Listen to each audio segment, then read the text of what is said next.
सुन्नुहोस् कथा म कहिल्यै ठुलो मान्छे हुन सकिन। प्रस्तुत छ सुशील गौतमबाट। म कहिल्यै ठुलो मान्छे बन्न सकिन। सानै हुँदा ममा ठुलो मान्छे बन्ने भूत चढेको थियो। आज जिउ ठुलो भयो, ढाड ठुलो भयो, तिग्रा ठुलो भयो, तर मान्छे चाहिँ ठुलो हुन सकिन।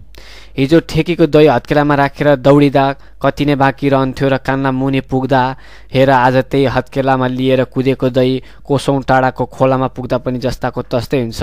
हत्केलाको आकार कत्रो ठुलो भएको छ, मान्छे ठुलो होइन। आमाले खुवाएको 3 औँले दुध मुखमा राख्दा कोख्याइ कोख्याइ गरेर राख्दा कस्तरी बग्थ्यो ओठमा नथामिएर तपतप्ती। आज त्यही ओठले कति ठुलो याक थाम्छ, गैँडा थाम्छ, एक मुठी बलवान चपक्क थाम्छ। ओठको आकार कति ठुलो भएको छ, मान्छे ठुलो भएन। नङ ठुलो भयो, नङमा टाँसिएको छाला, छालाभित्रको इपिथेलियल मांसपेशी, रक्तनली, बोसो, आन्द्रा, भुँडी, जलदर, मलदर सबै ठुलो भयो, मान्छे ठुलो भइएन। ठुलो मान्छे हुने प्रयास नगरेको पनि होइन। स्कुल जाँदा सरले राम्रोसँग पढ, ठुलो मान्छे बन्छस् भन्थे। घर आएर कति राम्रोसँग पढे, तर अफसोस कहिले पनि जाँचमा आउने प्रश्न र मेरो उत्तरको चाँजो पाँजो नै मिलेन। विज्ञानमा प्रश्न आउँथ्यो, सियो पानीमा डुब्छ तर जहाज उत्रिन्छ किन? म लेख्थेँ, बाबा बनाएको नै पानीमाथि उतार्नु हो त कसरी डुबोस् त्यो? अङ्ग्रेजीमा सधैँ विवाद पर्थ्यो। टिओ टु हुने, डिओ डु हुने, अनि जिओ चाहिँ गु नहुने। यस्तो नै हुन्छ। यस्ता नाथे कुराबाट माथि हटेर मैले कति किताब पढेँ। मोटो किताब पढेँ, छोटो किताब पढेँ, कलर पढेँ, ब्ल्याक एन्ड व्हाइट पढेँ, श्लील पढेँ, अश्लील पढेँ, साहित्य पढेँ, इतिहास पढेँ, भविष्यवाणी पढेँ। किताबका आकार कति ठुल्ठुला भए, म चाहिँ ठुलो होइन। कहिलेकाहीँ मन्दिर जाँदा आमाले भन्थिन्, कान्छा देउती मातासँग ठुलो मान्छे बनाइदिनु भनेर माग ल।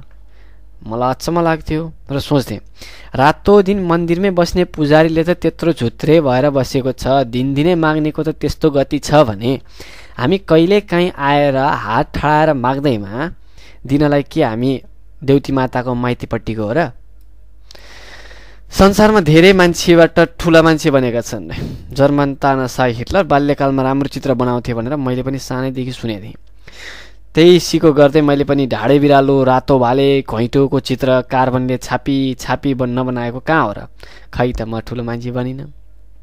कतिपय कवि कवियत्री सानै उमेरमा कविता लेख्छन् भनेर मैले पनि सकि नसकी कविता लेख्थेँ यसरी, आज हामी साना छौँ, भोलि ठुला हुनेछौँ, पढी लेखी ज्ञानी भई देशको सेवा गर्नेछौँ। तिग्रा यत्रो भइसकेको थियो, साना छौँ साना छौँ साना छौँ, तर को ठुलो भएर कसको सेवा गर्नलाई? ब्रुसलीको बडोपन देखेर म नडाडिएको पनि कहाँ हो र? ब्रुसली जस्तै सुरु बन्नको लागि मैले गोठालो जाँदा कति गोठालो पिटे, ठुलो मान्छे बनिन। धेरैले सुनाए गौतम बुद्धले रोगी र बुढो देखिएर विरक्त भए अनि ध्यान गरे अनि मानवबाट मानव बने अरे। तर म त्यो वीर अस्पताल अगाडि कति देखेँ, इमर्जेन्सी बिरामी, लुला, लङ्गडा, मर्दा मर्दैका बुढाहरू, तर कहिले पनि विरक्त चाहिँ लागेन। न कहिले ध्यान नै गर्न पर्यो। अनि कसरी हुनु त ठुलो मान्छे? एक दिन मलाई आफ्नो जीवनदेखि नै विरक्त लागेको थियो।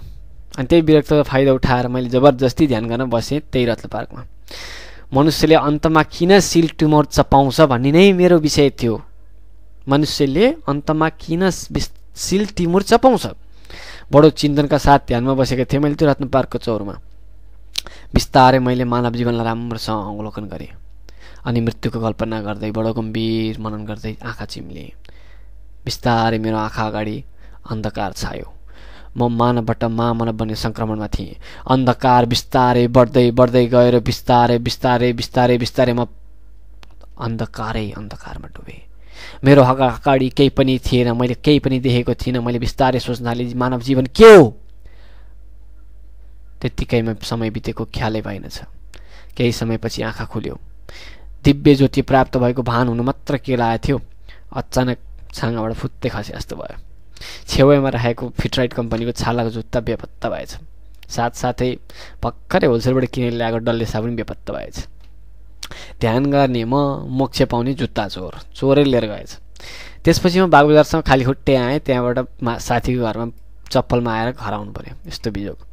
सर आइज्याक न्युटनले रुखबाट स्याउ खसेको देखेर महान वैज्ञानिक बन्यो अरे। ल हेर है, तर मैले पनि त बारीका रुखबाट आँप, भोगटे, रुख काटेर खसेर पटक्कै फुटेको देखेको छु। खै त अहिलेसम्म गुरुत्वाकर्षणको थोपो हिसाब त गर्न आउँदैन कसरी हुन्छ ठुलो मान्छे। फेरि ममा ठुलो मान्छेमा भएका धेरै विशेषता पनि छन् है। आइन्स्टाइन भन्दा भुलक्कर छु, स्टेफेन हकिङ्स भन्दा रोगी छु, बब मार्ली भन्दा धेरै गाँजा खान्छु, गान्धीको भन्दा ठुलो ताइलो खुइलेको छ। यस्तो विशेषता भएर पनि म चाहिँ ठुलो मान्छे बन्न सकिनँ। खै किन हो किन? इमान सिंह चेम्जोङलाई स्कुलमा पढ्दाखेरि साथीहरूले जङ्गली भनेको एकले गर्दा अध्ययन गर्न थाले रे। त्यसपछि उनी ठुला मान्छे भए। मलाई त झन् जङ्गली, खाते, चोर, गुन्डा, डाँका दुनियाँ भन्थे। कहिले पनि एक जागेन। होइन साला उचाइ ठुलो पार्ने क्याल्सियम पाइने, कपाल पाल्नलाई ठुलो बनाउने स्याम्पू पाइने, यौनाङ्ग बढाउनको लागि साधन पाइने, यो मान्छे ठुलो बनाउनको कति चाहिँ किन नपाइने होला? अचम्मक लाग्यो। तपाईँसँग छ कि?